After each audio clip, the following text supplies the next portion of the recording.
Can you name today's song in one note? If you were born sometime within the last century, I think you can. One growling intro note is all it takes to open the portal to an otherworldly soundscape masterfully crafted by one of the most colossal forces in rock history. This phenomenal rock trio broke the world in two with their 1981 Gateway Anthem. If you're one of the few who have not yet been initiated, get ready. This one is going to rearrange your mind. I guarantee it. Next on Professor of Rock. Hey, music junkies. Professor of Rock, always here to celebrate the greatest artists and the greatest songs of all time. Make sure that you subscribe below right now. You know, if you love the music of the golden era, I consider it golden, 60s, 70s, 80s, and 90s. You're going to get exclusive interviews and stories of the rock and roll era from the artists themselves. And make sure to click the bell so you never miss out on our daily content. Also, check us out on Patreon. You can be an honorary producer and help us keep the music alive. You can do that below. After discovering Rush from a rock radio station as a young kid, I was off to the races. The next Rush album I tried on for size after Permanent Waves was Moving Pictures.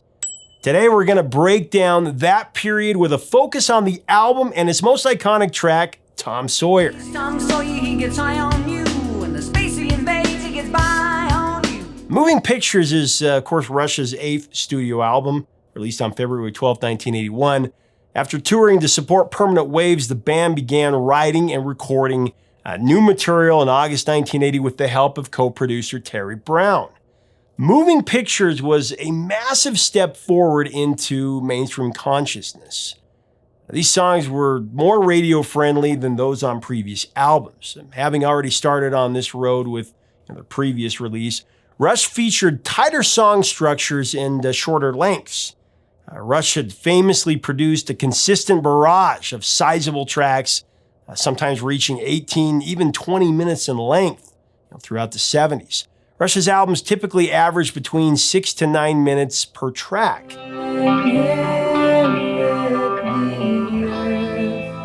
Conversely, Moving Pictures averaged just over 5.5 minutes a track.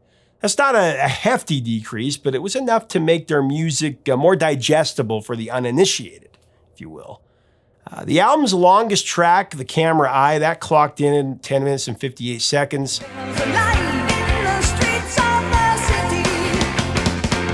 Red Barchetta came in at 6 minutes and 10 seconds. But the remainder of the songs were all south of 5 minutes. So depending on how many Rush concert ticket stubs that you had accumulated up to that point, this transition into semi-mainstream could be viewed as a welcome step into the limelight or the loss of all vital signs. Living in the limelight, everybody got mixed feelings. Sorry. Couldn't resist.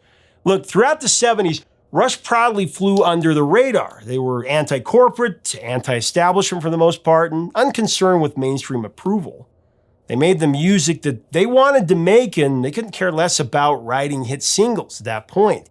For years, these attitudes coalesced to define Rush's identity, and that of their fan base as well. Early Rush adopters were drawn to the music not only because it was phenomenal, but also because of the band's independent flair.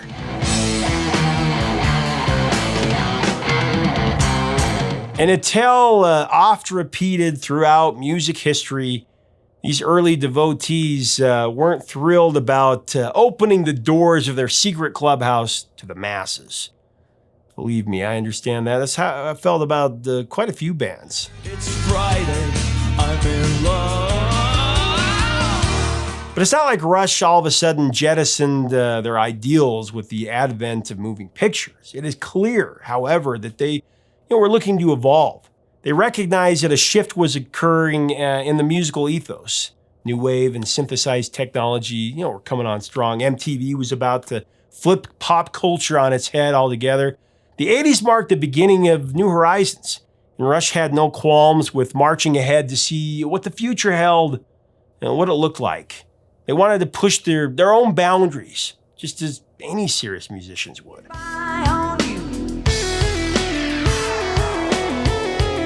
Of Moving Pictures, Geddy Lee actually said, "In terms of its effect on our career, I think it really gave us a kind of acceptance and a credibility that none of our records previously had done. I think it opened up the way for us to be accepted more readily on radio. I don't know, there's just sort of a permanence and legitimacy that came along with the success of that album." End of quote.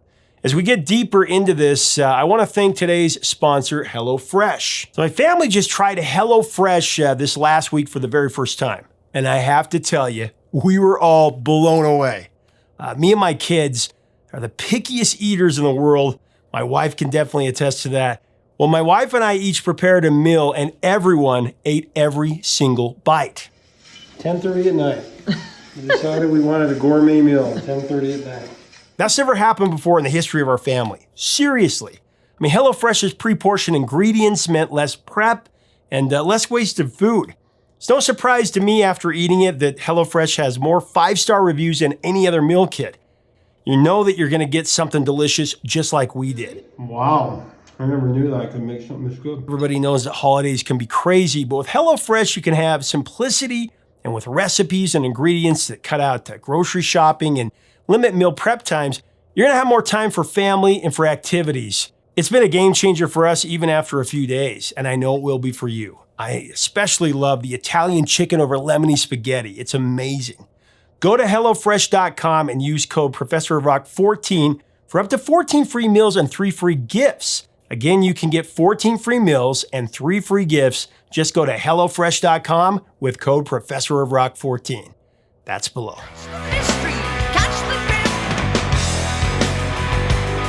Of course, in talking about moving pictures, I have to give a shout out to the album cover. You know, Geddy said it symbolized the concept of the album, meaning that all the songs are like little films. The cover punctuates this idea by employing a thoughtful visual pun with a multitude of layers. First, there are workers who are physically moving pictures. As you look at the subject of those pictures, you become aware that they are, in one way or another, emotionally moving. Next, there are the onlookers who are visibly moved by those moving pictures. And finally, if you dig a little deeper, you will spy a film crew filming of this whole episode, turning the incident into a different sort of moving picture. So in summary, there is a crew of movers moving a series of moving pictures being looked upon by a moved audience who, in conjunction with the moving picture movers, are being made into moving pictures by a film crew. Did you get all that? If by chance you happen to be moved by this album, well, then you have just elevated this scenario into the next level of meta. I'm going to have to stop here since going any further is going to make my head explode. Anyway, let's talk about moving pictures. Its most iconic track, Tom Sawyer.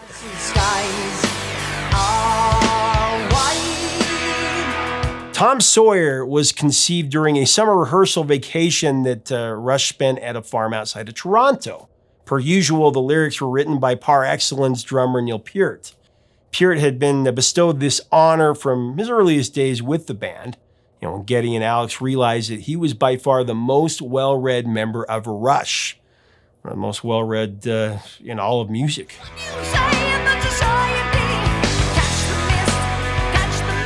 But actually, in the case of Tom Sawyer, Neil Peart collaborated with another songwriter partner as well, Pi Dubois, a Canadian poet and master wordsmith from the band Max Webster.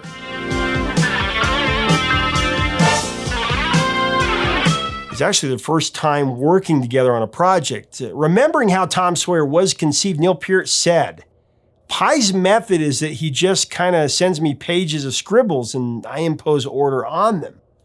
You know, so it's a perfect meeting of personalities in that he dwells in an imagistic universe and an impressionistic universe and expresses it as such, whereas I live in a much more ordered universe and impose that structure and rhythm and parallel construction on it."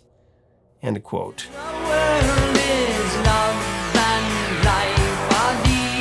When they wrote songs together, that's how they did it. Pye the poet would string together ideas, concepts, intentionally leaving them flexible and interchangeable. And then, as if possessing an almighty hammer and anvil, Peart would forge the words into a lyrical masterwork. Process was a melding of minds between two songwriting masters. No, his mind is not for rent. For Tom Sawyer, Pye presented Peart with a poem that he had entitled Louis the Lawyer. Or if you're from the Canadian province, probably Louis the Lawyer. Anyway. Now, there's been some debate over this over the years. Some have claimed that the poem was actually called Louis the Warrior, but Pye has said on several occasions it was called Louis the Lawyer. I think people have come to that conclusion based on the final lyrics and Tom Sawyer using the word warrior. As I understand it, the poem in its original form was about 70 or 80 lines, but Pye narrowed it down to 25 or 30 for Peart to work with. Monday warrior, mean stride. Today's Tom Sawyer, mean. The subject of these poem fragments was about a modern-day rebellious spirit reminiscent of Tom Sawyer. As Pye remembers it, it was Louis the Lawyer when I gave those pages to Neil, and then it was Tom Sawyer all of a sudden. He didn't like Louis the Lawyer. It's completely different. Well, not completely. It was the same with respect to some of the lines I had written. I just grabbed lines from the original that I thought were nice. I don't remember putting them in any kind of order. Exit the warrior, today's Tom Sawyer, he gets high on you. After the collaboration between Neil and Pye produced a draft, Geddy entered the picture from here. He and Lifeson helped set the poem to music. Up to that point and beyond, part of Geddy's job was to make sure that Neil Peart's lyrics were melodic. He did have to sing them after all. Geddy said, "I have to feel comfortable with them, and if I don't sound comfortable, it's obvious."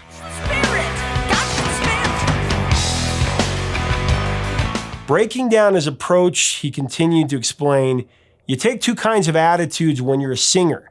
The one is that you write the lyrics or you believe in the lyrics that have been written so strongly that you become the same statement. And then there's the other point of view where you look at yourself as an interpreter of someone else's thoughts, and very much like an actor who, to the best of the ability, is trying to convey the feelings that person had written."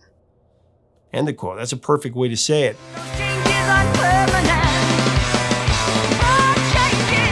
In Geddy Lee's case, both those approaches routinely come into play, but whether he approached Tom Sawyer with one or the other is pretty much a matter of conjecture, though Rush has given us hints over the years about songs' meaning. There's a lot that's left open to interpretation, as a lot of iconic writers say. They want you to take your own meaning from it.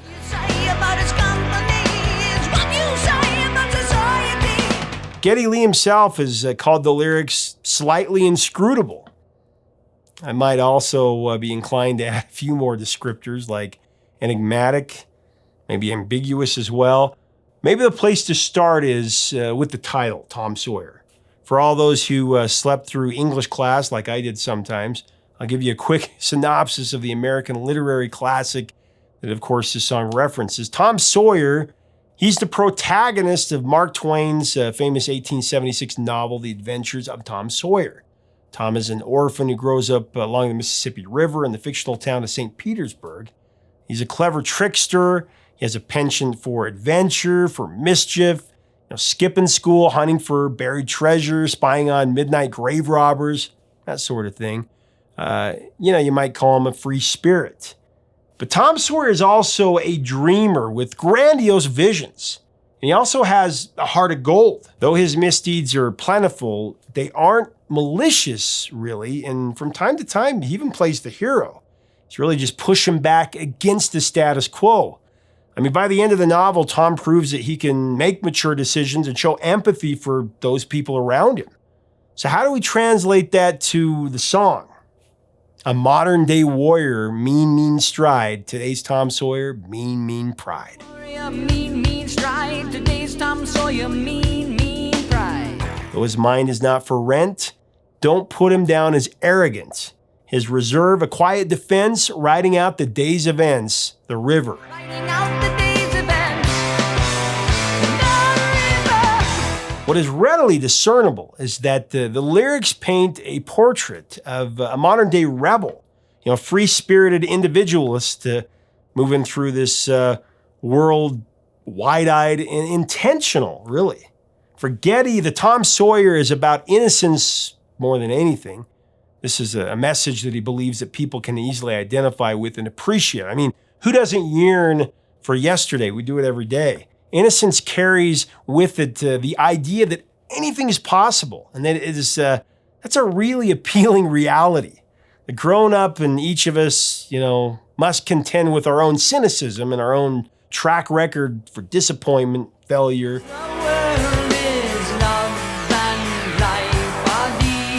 If we're not really careful, innocence, it's easily replaced with baggage, wounds, bitterness, even heartache. Even if we're vigilant, losing our innocence may be an inevitable rite of passage as we grow up. I don't believe that. We got to keep it. Anyway, Peart believes that this balance between innocence and maturity is a key theme within the song. He said that the reconciliation between the boy and the man within him is a big part of what it's all about. How do we reconcile the innocence within us with what the world expects from us?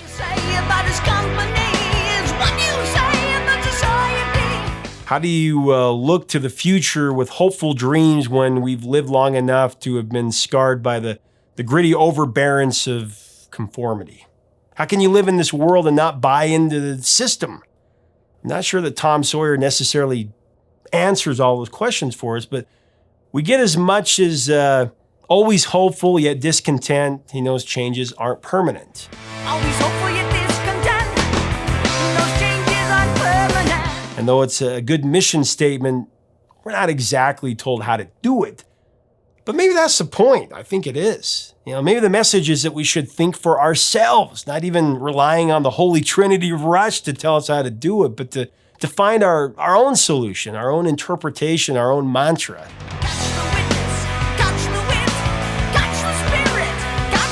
Know his mind is not for rent to any god or government.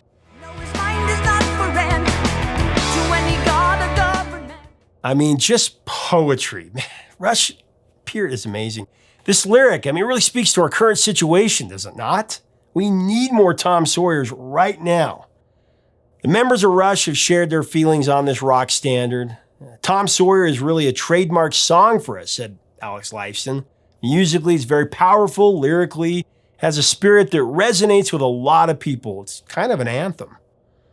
Again, Alex Lifeson feels that way. As triumphant as this song has become in our modern culture, Geddy Lee remembers being disappointed when they finished recording it in the studio. He said that the band hated it because they felt like they didn't capture the spirit of the song.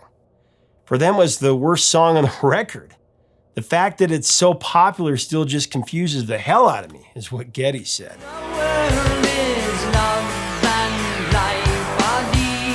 However, he did acknowledge that it all came together when they were mixing it. He said, sometimes you don't have the objectivity to know when you're doing your best work, end of quote. I guess sometimes even the greatest musicians can be surprised and just as blown away by their work as we are.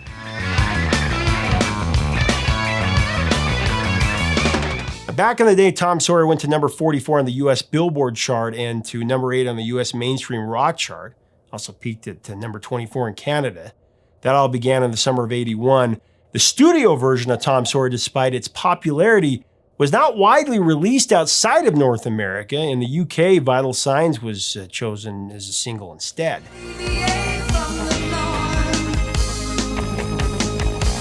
Tom Sawyer is way bigger than this chart position. It's one of the most played songs on classic rock radio, for sure. It's actually one of 5 Rush songs that was inducted into the Canadian Songwriters Hall of Fame in 2010. But charts, lists, and numbers are only the tip of the iceberg. So many years later, Rush and Tom Sawyer are still so relevant. Browsing through YouTube, you could lose yourself for weeks in the sheer amount of content, covers, mountains of performances, references, commentaries, tributes, covers, gags. The music video for Tom Sawyer alone has amassed 54 million views.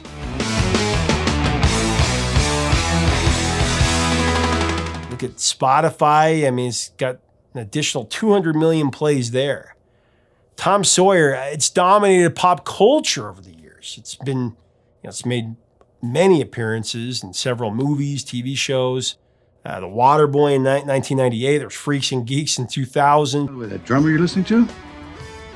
Yeah. He's terrible. Futurama.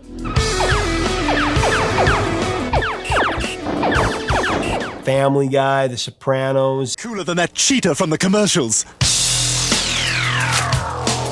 Chuck, Fanboys, Fringe, the Goldbergs in 2016, and just using City on the Hill. In my van, it's Rush.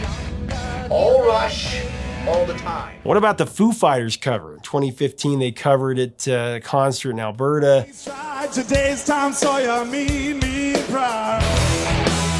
Imagine Dragons just covered it. You can also find Tom Sawyer in the video game Rock Band, of course. And if all virtual content isn't enough, you might consider attending RushCon.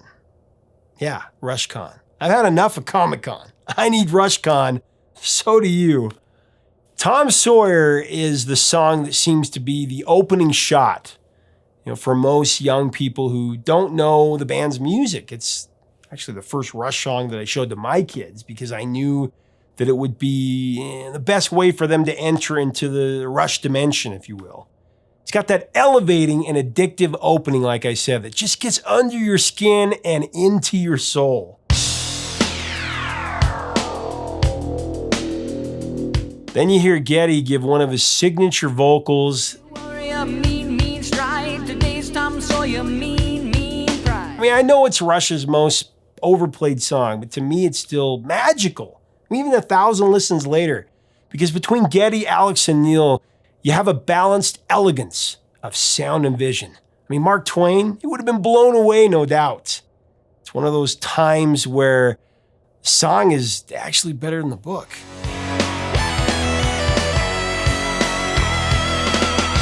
Leave us a comment about Rush and this heroic rock standard. What are your memories of this song? First time you heard it, let us know in the comments below. If you enjoy our content, make sure that you subscribe below, hit the bell so you never miss out on our videos. We'd love to have you as part of our community. We'd love to have you on Patreon as well. You can be an honorary producer, get more content there. And take a look at our merch below. 3 Chords and the Truth, it's all there. Until next time, 3 Chords and the Truth, my friends. See you soon.